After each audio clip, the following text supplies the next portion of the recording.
Hi hello welcome to post 360. నేను మీ మురళీ రాపల్లి. దొంగ అని తెలిసే వరకు అందరూ వాడిని దొరనే ఫీల్ అవుతూ ఉంటారు. ఈ విషయం నేను మీకు ఎందుకు చెప్తున్నా అంటే, ఈ ప్రపంచంలో చాలామంది ముసుగే నుసుకొని బ్రతికే వాళ్ళే ఉంటారు.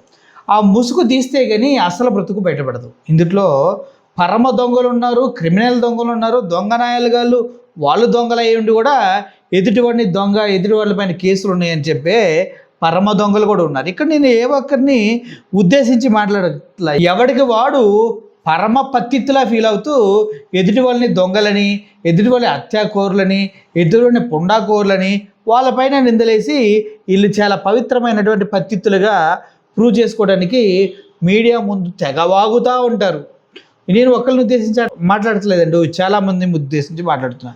ఇప్పుడు జగన్మోహన్ రెడ్డి గారి పైన కేసులు ఉన్నాయి, జగన్మోహన్ రెడ్డి దొంగ, జగన్మోహన్ రెడ్డి అది ఇది అని అంటూ ఉంటారు. మరి జగన్మోహన్ రెడ్డి అనే ముందు చాలామందికి తెలియని విషయం ఏంటంటే, చంద్రబాబు నాయుడు గారికి అంతకన్నా ఎక్కువ క్రిమినల్ కేసులు ఉన్నాయని ఎవరికన్నా తెలుసా? అసలు చంద్రబాబు నాయుడు పైన కేసులు ఉన్నాయంటే చాలామంది మా తెలియదు, చంద్రబాబు పైన కేసులు ఏంటి, అరే పిత్రేనాయాలారా, కొద్దిగా ఆలోచించండి. చంద్రబాబు నాయుడు గారి పైన 19 కేసులు ఉన్నాయి. 19 కేసులున్న చంద్రబాబు నాయుడు గారు ఇప్పుడు దొంగే ఎదుటివాడిని దొంగ అరిచినట్టు ఈయన అప్పుడప్పుడు జగన్మోహన్ రెడ్డి గారి పైన అరుస్తూ ఉంటాడు. ఎందుకంటే ఈయన పైన ఉన్నటువంటి కేసులు ప్రజలకు తెలియవు కదా, ఈయన పైన ఉన్నటువంటి కేసులని మీడియా బయటికి తీసుకురాదు కదా, ఈయన పైన ఉన్నటువంటి కేసులు ప్రూవ్ అవ్వకుండా స్టైల్ మీద ఉండేస్తారు కదా. సో దొంగని దొంగ అంటే ఎంత కామెడీ వస్తుందో పాపం మా చంద్రబాబు నాయుడు గారు కూడా దొంగ అంటూ జగన్మోహన్ రెడ్డి గారిని అంటూ కూడా అంతే కామెడీగా ఉంటుంది అన్నమాట. ఇప్పుడు నువ్వు అనేవాడివి కరెక్ట్గా ఉంటే, నువ్వు చేసే పని కరెక్ట్ అయితే, నువ్వు దొంగవ కాకపోతే మరి నీ పైన ఇన్ని కేసులు ఎందుకున్నాయి? టాప్ రిచెస్ట్ మోస్ట్ క్రిమినల్ కేసుల జాబితాలో 2 వ్యక్తులు టాప్ ప్లేస్లో ఉన్నారు. అందులో ఒకరు మన ప్రియతమ ముఖ్యమంత్రి నారా చంద్రబాబు నాయుడు గారు అయితే, ఇంకో ముఖ్యమంత్రి హైదరాబాద్లో ఉంటారు, ఆయన రేవంత్ రెడ్డి గారు. రేవంత్ రెడ్డి గారి పైన ఉన్నటువంటి కేసులు ఎన్నో తెలుసా? రేవంత్ రెడ్డి గారి పైన ఉన్నటువంటి కేసులు ఏంటో తెలిస్తే మీరు రేవంత్ రెడ్డి గారిని చిచ్చి ఇన్ని కేసులు ఉన్నాయా, ఇంత క్రిమినల్వా అంటూ ఉంటారు. ఆయన పైన మొత్తం జస్ట్ సింపుల్గా 89 క్రిమినల్ కేసులు ఉన్నాయి రేవంత్ రెడ్డి గారి పైన. 89 క్రిమినల్ కేసులు ఉన్న వ్యక్తిని ముఖ్యమంత్రిగా మనం పెట్టుకోవచ్చు.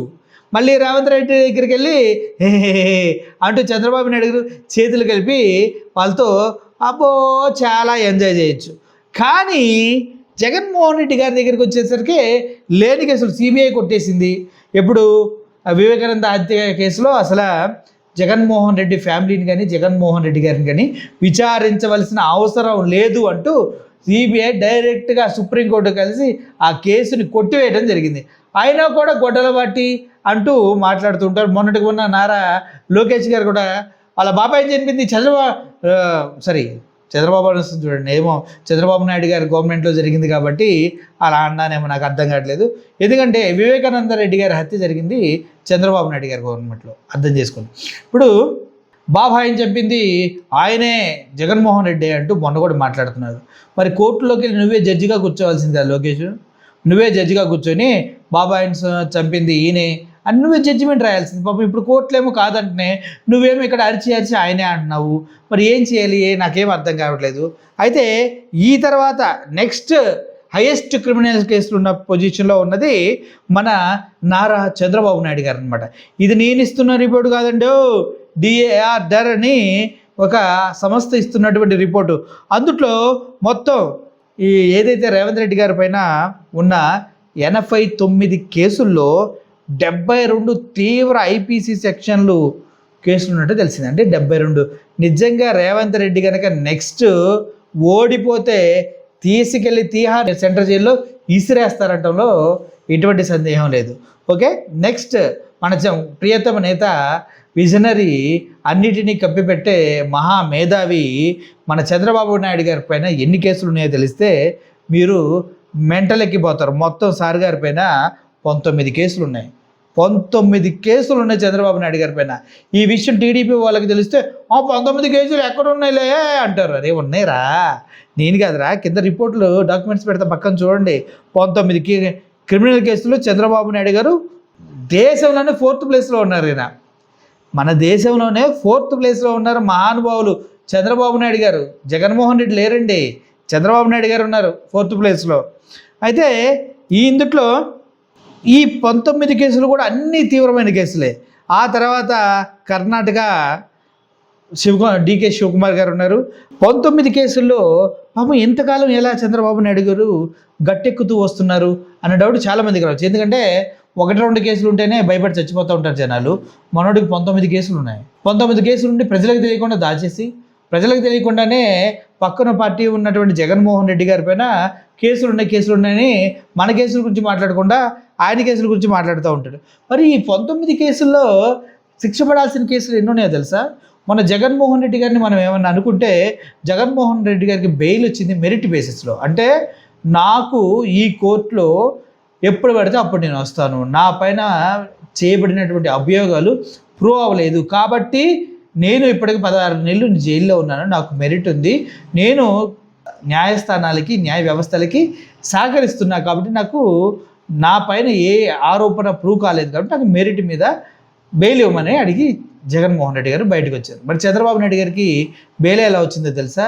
నాకు ఒళ్ళు నొప్పి, నా ముడ్డు నొప్పి, నా కాలు నొప్పి, నాకు అల్జీమర్స్ ఉంది, నాకు ఆ వ్యాధి ఉంది, నాకు ఈ వ్యాధి ఉంది, ప్రపంచంలో ఎవరికి లేని ఇంకో భయంకరమైన వ్యాధి ఉంది, దయచేసి నాకు కనుక బెయిల్ ఇవ్వకపోతే నేను ఇక్కడే చచ్చిపోతాను, నాకు బెయిల్ ఇవ్వండి, నేను హాస్పిటల్కి వెళ్ళి చూయించుకోవాలి, నాకు కాలు పీకుతుంది, చెయ్యి పీకుతుంది, బుర్ర పీకుతుంది అని చెప్పేసి మెరిసి దయ మీద అయ్యో చచ్చిపోతాడేమో పాపం చంద్రబాబు నాయుడికి బెయిల్ ఇద్దాము అని దయతో మెర్సీ మీద వచ్చినటువంటి బెయిల్ చంద్రబాబు నాయుడు గారికి. ఇప్పుడు చెప్పండి, ఎవరు ఇక్కడ తోపు తురుముకను? మెరిట్ మీద నేను ఇక్కడే ఉన్నా, ఇదే చూస్తా, నేను అప్పుడు కావాలంటే అప్పుడు వస్తా అని చెప్పిన వ్యక్తిదా? నాకు కాలు బాగాలేదు, చేయబాలేదని కాలు పట్టుకున్న బాధ్యత నాకు వేయండి అన్న వాళ్ళదా? ఆలోచించండి. ఇక్కడ ప్రతి ఒక్కరు గమనించవలసింది అది. చంద్రబాబు నాయుడు గారి పైన 19 కేసులు ఉన్నాయి, క్రిమినల్ కేసులు.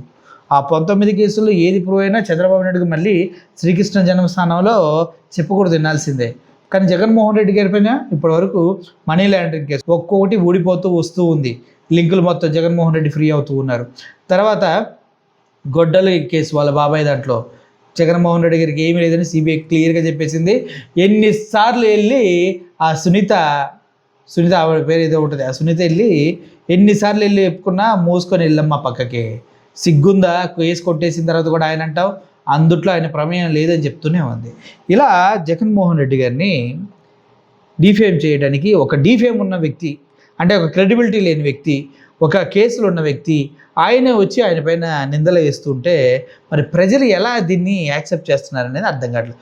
సంప్రదాయాన్ని సుప్పిని శుద్ధపూస అయితే వేరే వాళ్ళ పైన ఏమనొచ్చు, మనమే పెద్ద మసిబొగ్గు అయితే మనం వెళ్ళి వేరే వాళ్ళకి బొగ్గు పూసి మసిపుద్దాం అంటే ఎట్లా? తప్పు కదా చంద్రబాబు నాయుడు గారు అంటూ ప్రజలంతా అడుగుతూ ఉన్నారు. మీడియాకి ఇవన్నీ తెలుసు, వాళ్ళ మెయిన్ స్ట్రీమ్ మీడియా వాళ్ళ చేతిలో ఉంది కాబట్టి వీటన్ని దాచేస్తారు. కానీ జగన్మోహన్ రెడ్డి గారికి మెయిన్ స్ట్రీమ్ మీడియా కానీ ఇలా గొప్పలు చెప్పుకోవడం కానీ ఇలా తప్పించి తిరగడం కానీ లేదు. పాప ఆయనకు అవకాశం కూడా లేదు. వీళ్ళంతా ఆయన నెక్స్ట్ లెవెల్ 1,00,000 కోట్లు అప్పన్నారు. చివరికి అటు ఇటు చేస్తే 1100 కోట్లు ఏదో అటు ఇటు తేడా ఉందని చెప్పారు, అది అయిపోయింది. ఇప్పుడు బాబాయ్ హత్య కేసు అన్నారు. బాబాయ్ హత్య కేసులో ఆయన హస్తం లేదు, ఆయన విచారించవలసిన విషయం అవసరమే లేదని తేల్చి చెప్పింది సిఐడి. అయినా కూడా ఆయన హత్య చేశాడు అంటారు. ఇటువంటి సొటార గబ్బులు మనం విని జగన్మోహన్ రెడ్డిని ఒక విలన్గా మనం ఊహించుకుంటున్నాం తప్పించి అసలు విలన్లు వేరున్నారు, వాళ్ళ రూపాలు వేరు, వాళ్ళ పైన ఉన్నటువంటి కేసులు వేరు, వాళ్ళ బ్రతుకులు వేరు, వాళ్ళ స్కెచ్లు వేరు, వాళ్ళ విజన్ వేరు, వాళ్ళు ప్రజలకు చేసే మోసం వేరు, దోచుకునే డబ్బులు వేరు. ఎప్పుడో చంద్రబాబు నాయుడు గారు ఒక మీటింగ్లో అంటున్నాడు, నువ్వేందయ్యా మాకు 500 కోట్లు ఇచ్చేది, నా ఆస్తే 1,00,000 కోట్లు అన్నారా లేదా? మరి నా ఆస్తి 1,00,000 కోట్లు ఎవడమ్మా మూడు సొమ్ము 1,00,000 కోట్లు అయింది నీ ఆస్తి ఎక్కడి నుంచి వచ్చింది అని అడగలద్దా? మీడియా అడగదు. పోనీ ఆ దానిపైన అత్యధిక ఆస్తి ఉందనేసే అక్రమ ఆస్తులు ఉన్నాయని కూడా కేసులు ఉన్నాయి ఆయన పైన, వాటన్నిటిపైన స్టే తెచ్చుకొని బ్రతికేస్తూ ఉంటాడు ఆయన. ఇది అయిపోయిందా? నారా చంద్రబాబు నాయుడు గారు సతీమణి గారు ఏమన్నారు, నా షేర్లు 2 అమ్మితే చాలు 500 కోట్లు వస్తాయన్నారు లాస్ట్ టైం ఆయన జైల్లో ఉన్నప్పుడు. మరి ఇంత ఆస్తులు ఎక్కడి నుంచి వచ్చినాయి మరి ఆలోచించాలి కదా. ఇవన్నీ ప్రజల నుంచి దోచుకున్న డబ్బులే కదా. అంటే ఇప్పుడు మళ్ళీ ఇంకో స్లోగన్ వస్తుంది, ఏ నాయకుడైనా దోచుకుంటాడు కదా. అదే దోచుకోవటం వేరు, దాచుకోవటం వేరురా. దోచుకొని ఎంతో కొంత ప్రజలకు ఉపయోగపడే జాబులు ఏమైనా క్రియేట్ చేయాలరా. లేదు, ఇక్కడ ఏం చేస్తున్నాడు, దోచుకొని దాచుకొని అందరికేమో 4 పిల్లలు కనండి, 3వ బిడ్డకి ఎంత ఇస్తా, 4వ బిడ్డకి 40,000 ఇస్తా అంటాడు. ఈయన మాత్రం లింగ్ అంటే ఒకరినే కంటారు. మళ్ళీ ఈయన కొడుకు కూడా లింగ్ అంటే ఒకరినే కంటారు. ఏంది ఇది? జనాల్ని మోసం చేయడంలో నెంబర్ 1 చంద్రబాబు నాయుడు గారు అంటారు, ఎటువంటి డౌట్ లేదు. సో 19 కేసుల్లో దేశంలోనే నెంబర్ 4th ప్లేస్లో మన చంద్రబాబు నాయుడు గారు ఉన్నందుకు ఒక గోల్డ్ మెడల్ ఇచ్చి సత్కరిద్దామా, లేదంటే కేసులు ఉన్నాయని చెప్పేసి వేరే వాళ్ళ కేసుల గురించి మాట్లాడితే మొహం మీద కాండించి ఏమైనా చేద్దామా అనేది మీరే చెప్పాలి. Thank you for watching this video. Murali signing off. Thank you so much.